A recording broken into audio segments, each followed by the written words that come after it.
Buenos días, compañeros y profesor. El día de hoy el equipo 1 está representado por Jimena Ramírez y mi apoyo, que es... Arely Chávez. Y el día de hoy vamos a estarles hablando sobre aminoácidos, péptidos y proteínas. Y comenzamos a proyectar pantalla. Bueno, como pueden ver, aquí vamos a tener un zoom. Hablamos principalmente de aminoácidos y proteínas. Para empezar, tenemos que definir y tener en mente que un aminoácido es una molécula orgánica que está constituida por un grupo amino y un grupo carboxilo en sus extremos. Van a ser 20 aminoácidos comunes y van a tener estructuras comunes. Los aminoácidos estándar tienen un grupo carboxilo y un grupo amino unidos al mismo átomo de carbono, como ya se mencionaba. Van a estar constituidos por 3 letras, que consiste generalmente en las primeras letras del aminoácido que procede. Y este nombre fue propuesto por Margaret O'Clalled Dayhoff. Sus grupos difieren en las cadenas laterales o grupos R, que varían en estructura, tamaño y carga eléctrica, además de la solubilidad en agua. También van a tener un código de una sola letra, y este diseño va a ser para ser memorizado fácilmente. Los otros aminoácidos, la primera letra no es única y se les asigna al aminoácido más frecuentemente en proteínas. La primera letra del nombre del aminoácido es única para 6 de ellos y se utiliza directamente como su símbolo. En el caso de los otros 4, la letra utilizada fonéticamente sugestiva en el idioma inglés. 4 de ellos recibieron letras contenidas en sus nombres o sugeridas por ellos. La lisina es un ejemplo, es una de las pocas letras no utilizadas en el alfabeto, y se escogió la K, que es la más cercana a la letra L. Bueno, también hay aminoácidos estándares, como ya mencionábamos, que son 20, y también hay aminoácidos no estándares, que también estos van a tener una función importante. Esta parte se puede identificar porque pueden contener residuos creados por modificación de residuos estándares que ya incorporados están en un polipéptido. Algunos residuos pueden ser modificados de forma transitoria para modificar su función, aumentando o disminuyendo su actividad en la proteína. ¿Y cómo se puede dar esto? Puede ser por la alteración de proteínas, como ya mencionaba, por un grupo forilo, metilo, adenilo. Además de que se puede alterar por su ADP riboso y su grupo metilo también se puede alterar. Podemos citar un derivado de la proina, que es el 4-hidroxiprolina, que se encuentra en la pared celular de las plantas y en el colágeno. También podemos mencionar a la selenocisteína, que es un producto durante la síntesis de proteína, no pertenecientes a las proteínas, que es la ornitina y citrulina. Estos dos participan en el ciclo de la urea. Los aminoácidos pueden actuar como ácidos y como bases. Esto va a depender principalmente del grupo amino y carboxilo. Si el pH está neutro y pasa a ser un pH básico, el cual sería un pH menor que 7, será mayor la concentración de protones y el aminoácido aceptará en el grupo carboxilo protones. Entonces, el aminoácido está actuando como base, ya que una base acepta protones. Por lo contrario, si el pH es neutro y pasa a ser un pH básico, el cual sería un pH mayor que 7, disminuiría la concentración de protones. El aminoácido estaría perdiendo protones en el grupo amino y este mismo estaría actuando como un ácido, ya que un ácido es un donador de protones. Un compuesto está en su forma ion dipolar o zwitterion cuando es eléctricamente neutro, ya que tiene una carga negativa y otra positiva en átomos diferentes, y esto hace que su carga neta sea cero. El zwitterion predomina en el pH neutro. Los aminoácidos que pueden fungir como ácidos o como bases se les llaman anfóteros. Esto siempre va a depender del pH. Un ejemplo de un aminoácido anfotero es la alanina, ya que es un ácido diprótico cuando está totalmente protonado. La alanina tiene dos grupos, el carboxilo y el amino, los cuales pueden liberar protones. Curvas de titulación. La titulación ácido-base implica la adición o eliminación gradual de protones. En este caso hablaremos sobre la curva de la titulación de la forma diprótica de la glicina. Los grupos ionizables de la glicina son el grupo carboxilo y el grupo amino, los cuales se titulan con una base fuerte tal como el hidróxido de sodio. La curva de titulación de la glicina se divide en dos partes. Cuando el pH es muy bajo, predomina la especie iónica totalmente protonada. En la parte 1, en la primera etapa, el grupo carboxílico pierde su protón. Se encuentran presentes concentraciones equimolares del dador de protones y del aceptor de protones. Para la glicina, el pH en el punto medio es 2.34 y por lo tanto, el grupo carboxílico tiene un pKa igual de 2.34 y en este punto sería la primera región de tamponamiento. A medida que avanza la titulación, llega a un punto en un pH igual a 5.97, donde la carga neta de la glicina es 0. A este punto se le conoce como punto isoeléctrico. En ese punto, la eliminación del primer protón es prácticamente completa y es donde comienza la eliminación del segundo. La glicina se encuentra mayormente en forma del ion dipolar o zwitterion en este punto. En la segunda parte es donde se elimina el protón del grupo amino. El pH en el punto medio de esta etapa es de 9.60, igual al pKa del grupo amino, donde se encuentra la segunda región de tamponamiento.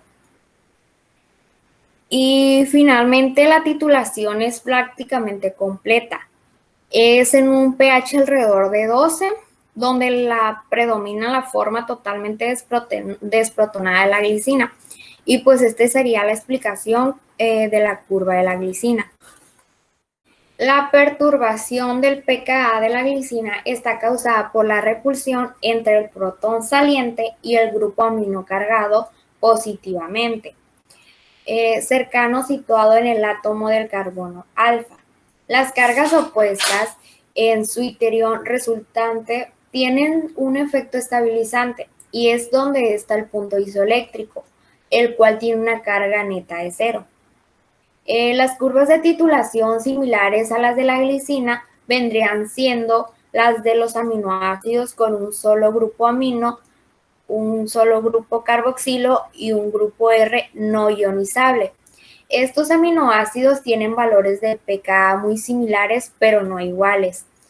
Y por lo contrario, los aminoácidos con grupos R ionizables tienen curvas de titulación más complejas, ya que están divididas en 3 etapas y pues 2 ejemplos de estos aminoácidos serían la histidina y glutamato. Los residuos aminoácidos de las proteínas son estereoisómeros L. Todos los compuestos biológicos con un centro quiral se presentan en la naturaleza con una sola de sus formas estereoisómeras, ya sea D o N. En este caso, es exclusivamente el estereoisómeros para los residuos aminoácidos de las proteínas. Los sistemas vivientes diferencian fácilmente entre D y L, ya que son muy diferentes. Las subestructuras estables en proteínas dependen de que los aminoácidos que las constituyen sean de una misma serie estereoquímica, lo que provoca que las células sinteticen solo isómeros L. Esto gracias a que los centros activos de las enzimas son asimétricos, lo que implica que las reacciones que catalizan sean estereoespecíficas. Los pequeños pueden contener de 2 a 3 aminoácidos y los grandes, por obvias razones, van a tener miles de aminoácidos. Los péptidos son cadenas de aminoácidos. Dos moléculas de aminoácidos se van a unir covalentemente por un enlace amina sustituido. A eso se le llama como un enlace peptídico. Entre dos enlaces de aminos se va a formar un dipéptido, y así consecutivamente, entre más uniones. Se forma con la deshidratación de un grupo alfa carboxilo de un aminoácido y del grupo alfa amino del otro aminoácido. También se va a tener la reacción termodinámicamente favorable delta G, se conoce, que requiere de activar o modificar químicamente el grupo carboxilo para que el grupo OH hidroxilo pueda ser fácilmente eliminado. Cuando se unen pocos aminoácidos se le va a llamar oligopéptidos, y cuando se unen varios aminoácidos se le va a llamar polipéptidos. La hidrólisis de un enlace peptídico es una reacción exergónica y tiene lugar lentamente debido a su alta energía de actividad. Es posible unir 3 aminoácidos mediante 2 enlaces peptídicos para formar un dipéptido. Es lo que mencionaba ya antes, los enlaces peptídicos. Los polipéptidos tienen masas moleculares menores a 10 y las proteínas tienen masas moleculares superiores. Los péptidos se van a nombrar como por el residuo amino terminal, por convención se sitúa a la izquierda. La unión de 2 o más aminoácidos mediante enlaces amida. Es un ejemplo de una reacción de condensación, los enlaces peptídicos, y contienen solo un grupo alfa-amino en un alfa-carboxilo libres. Las unidades de aminoácidos en peptídicos se nombran frecuentemente residuos. Ok, el residuo aminoácido del extremo tiene un grupo alfa-amido libre que se va a anotar como amino terminal o N-terminal. El residuo del otro extremo de un grupo carboxilo va a tener como nombre C-terminal. Cuando se escribe la secuencia del extremo aminoácido, va a la izquierda y en el otro extremo va el carboxilo a la derecha. Y se lee por convención de izquierda a derecha, iniciando por el N-terminal, o sea, el amino terminal. Ahora, mencioné hace poco que la hidrólisis es un proceso o es una reacción exergónica. Eso quiere decir que a temperatura y presión constante la condición de Gibbs dice que delta G va a ser menor a 0, es decir, que libera energía en forma de luz o calor. Los reactivos en esta reacción exergónica va a ser mayor al nivel de energía de los productos. Va a tener lugar lentamente debido a su alta energía de activación. Por lo tanto, los enlaces peptídicos tienden a ser más estables. Ahora tenemos lo que son las estructuras de las proteínas. La secuencia de aminoácidos con un cambio de la secuencia, pero mientras no se afecte su región primaria no cambiará la función.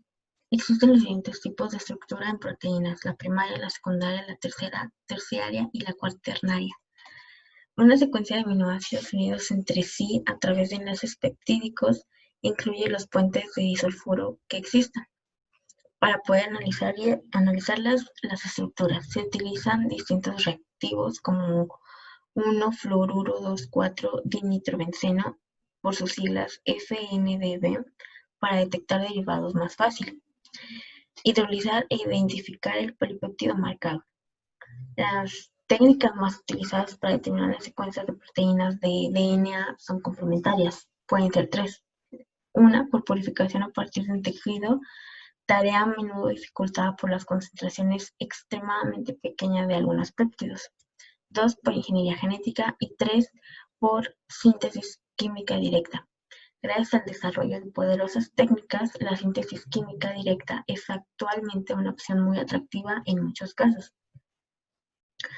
La estructura primaria se va a estar dando principalmente por la descripción de todos los enlaces covalentes. En sí es la secuencia de los aminoácidos residuos, la constitución también por los nombres. Y la secundaria. Polipéptido resultante puede estar enrollado en unidades de estructura secundaria, tales como hélice y alfa y hélice. Estas formas en los polipéptidos, es decir, muchos aminoácidos, se nombran las dos posiciones que ya mencionábamos, la alfa hélice y la beta plegada. Ambas se estabilizan con un puente de hidrógeno. Las hélices, para que tengan una idea de cómo se van a estar dando, las alfa, las alfa hélice y las beta plegadas, aquí las tenemos. Más o menos esa es la estructura que van a estar tendiendo, perdón. Los puentes de hidrógeno se van a estar dando en esta zona. Lo voy a remarcar en color verde para que lo puedan notar. De manera aquí horizontal, obvio son rayitas. Así las rayitas. Y aquí van a estar de manera vertical los puentes de hidrógeno entre cada estructura. Además, algo muy importante que hay que destacar en la estructura primaria es que los puentes de sulfuro hacen que las moléculas más estables por enlaces covalentes, la distribución de la estructura primaria, o sea, va a estar más estable debido a los puentes de disulfuro. Y la estructura terciaria es la disposición espacial de la estructura en el espacio. Describe todos los aspectos del plegamiento tridimensional de un polipéptido.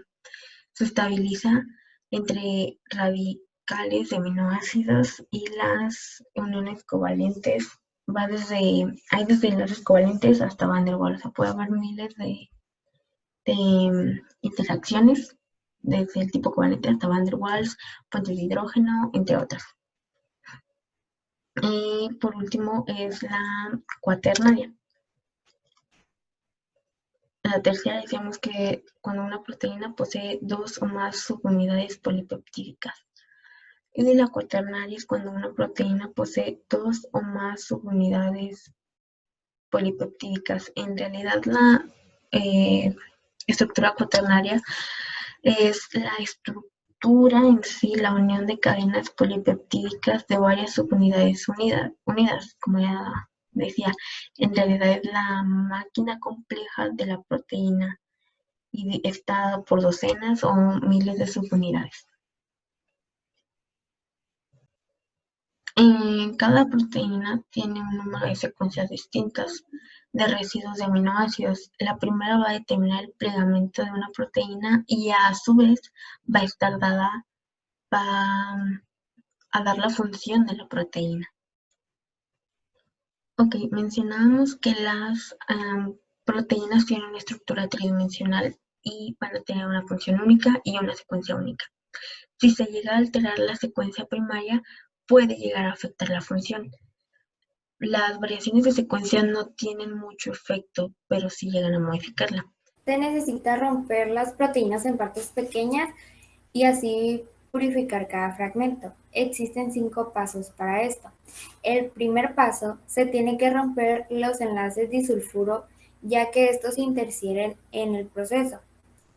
En el segundo, después se tienen que romper la cadena polipéptídica, en el cual se tienen que usar un proceso llamado proteasas, el cual cataliza la rotura hidroeléctrica.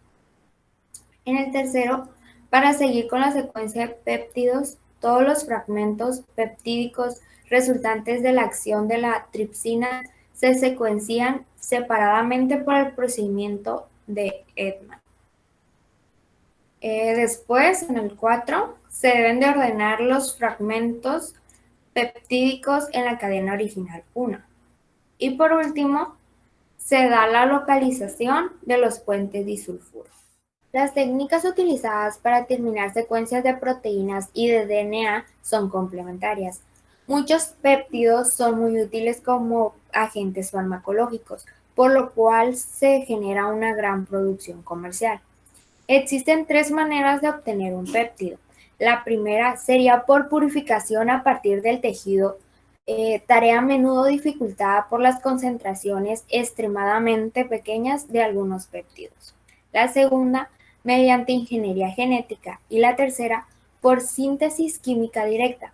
Gracias al desarrollo de técnicas poderosas, la síntesis química directa es actualmente una opción atractiva en muchos casos y una de las más utilizadas. Vamos a pasar a trabajar con las proteínas. ¿Y por qué trabajar con las proteínas? Bueno, es necesario separar del resto de las proteínas y disponer de técnicas determinadas sus propiedades de estas proteínas. Las proteínas se pueden separar y purificar. La preparación pura de una proteína es esencial, es sumamente esencial para determinar las propiedades y la actividad de esa proteína. Los métodos de separación proveerán propiedades que varían incluyendo tamaño, carga y propiedades de unión.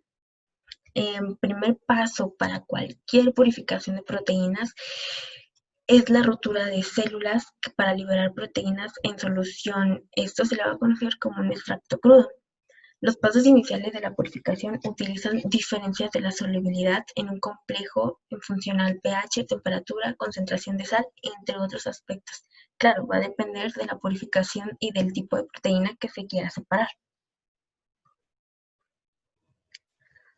Ok, bueno, hemos hablado de cromatografía. La cromatografía de exclusión molecular o filtración en gel, esta va a separar proteínas en base a su tamaño. La fase sólida consiste en las pequeñas perlas hechas de materia entrelazado, las partículas que contienen unos poros o cavidades de tamaño calibrado. Las proteínas de mayor tamaño no van a poder entrar en esas cavidades, por lo que van a tomar un camino más rápido y más corto a través de las columnas. Las proteínas de mayor tamaño emergen de la columna antes que las pequeñas, y las proteínas más pequeñas van a entrar en las cavidades y son retardadas a causa de su paso más largo, por así decirlo, a través de las columnas. También se tiene lo que es la cromatografía de afinidad, y esta se basa en la afinidad de unión de las proteínas. El proceso de las partículas de una columna tiene un grupo químico unido llamado ligando. Algunos métodos modernos son el clonaje de DNA, secuencias de genomas. Ok, también la cromatografía de afinidad. Cuando se carga una mezcla de proteínas a la columna, cualquiera que tenga una afinidad que esté relacionada con este ligando, se unirá a las partículas de la resina, retardando la migración a través de la columna. Además, no hay que olvidar que la concentración de sal debilita la unión de las proteínas al ligando, movilizando unido a las partículas, interfiriendo en las interacciones iónicas. Ahora vamos con la cromatografía de intercambio iónico. La matriz sólida tiene grupos cargados negativamente. La fase inmóvil. Las proteínas con carga neta positiva migran a través de la matriz más lentamente que las que tienen una carga neta negativa, debido a que la migración de las primeras se hallan retardando por las interacciones con la fase estacionaria. Esta cromatografía aprovecha las diferencias de signo y de magnitud de las cargas eléctricas de las proteínas a un pH determinado. Tenemos que identificar que hay de dos tipos. La matriz de la columna es una resina que mantiene unidos a los grupos cargados y a los que tienen unidos grupos aniónicos. Esto se le va a llamar intercambiadores catiónicos. Y los que tienen grupos catiónicos se van a conocer como intercambiadores aniónicos. Algo que se puede en la cromatografía de intercambio iónico se puede resaltar es que la afinidad de cada proteína por los grupos cargados de la columna se va a ver afectada por el pH y por la concentración de iones salinos que se encuentren presentes en la disolución que la rodea. Ahora vamos con el proceso de diálisis. Es de los métodos más potentes para el fraccionamiento de la proteína y utiliza la cromatografía en columna. El proceso de fraccionamiento es el extracto o preparación de orgánulo. Se disponen diversos métodos que se someten a tratamientos que separan proteínas en diferentes fracciones. Se utilizan pasos iniciales, la solubilidad de proteínas, compleja función del pH a temperatura y concentración de sal que ya mencionaba anteriormente. Va a tener diferentes pasos, pero este proceso es utilizado para eliminar el sulfato de amonio en una preparación, que se conoce como diálisis. Los pasos. Los métodos más potentes aprovechan las características como son carga, tamaño, afinidad de unión y propiedades. El paso 1. Se coloca en un saco de tubo en membrana semipermeable y cuando este se suspende en un volumen mucho mayor de disolución, tamponada de la fuerza iónica apropiada, la membrana permite el intercambio de sal y tampón, pero no de proteínas.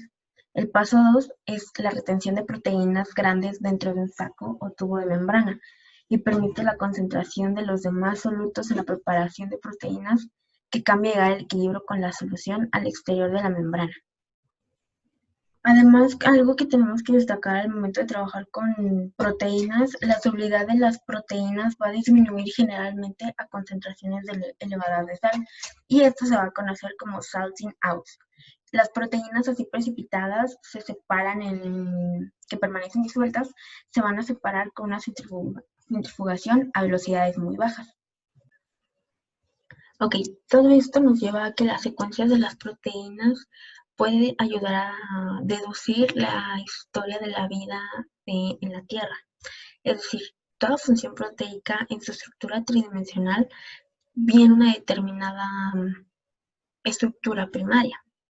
La información está limitada por una comprensión estructural y funcional. La evolución informática hace identificar los segmentos de funciones nuevas proteicas y sirve para relacionar estructuras con proteínas ya presentes.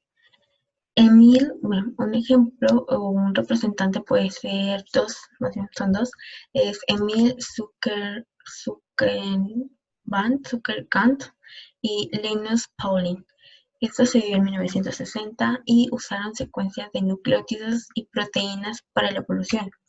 Si dos organismos se relacionan mucho en sus genes, o sea, en sus secuencias, van a tener proteínas que son similares. Esto dio frutos en 1970 con Carl Woese y usó secuencias de RNA ribosómico para definir arqueas como un grupo de organismos totalmente diferentes a las bacterias y las eucariotas. Ok, la razón por la que unas proteínas pueden evolucionar a velocidades distintas es porque en ciertas posiciones de la estructura primaria el mantener la función implica que algunas sustituciones de aminoácidos sean tolerantes. Algunas proteínas van a tener más números de residuos de aminoácidos variables de otras. Es por eso que se da la evolución a diferentes velocidades. Y otro factor que complica la evolución es la poca frecuencia de transferencia de un gen o grupos de genes de un organismo a otro. Esto se le va a conocer como transferencia genética lateral. Puede ser bastante similares de los derivados de los organismos de partida, de los que se tuvo de partida, mientras que la mayor parte de los demás genes de los mismos organismos pueden tener relaciones evolutivas muy distantes. Los miembros de proteínas son homólogas. Si dos proteínas de la misma familia se encuentran en la misma especie, se van a llamar parálogas. Las homólogas de diferentes especies se van a llamar ortólogos. Y la reconstrucción de la evolución implica una previa identificación de familias adecuadas de proteínas homólogas. Por nuestra parte fue todo. Espero les haya gustado la presentación del mapa y lo hayan entendido. Cualquier duda que tengan nos la pueden hacer saber mediante preguntas en el horario de clases y pues es todo.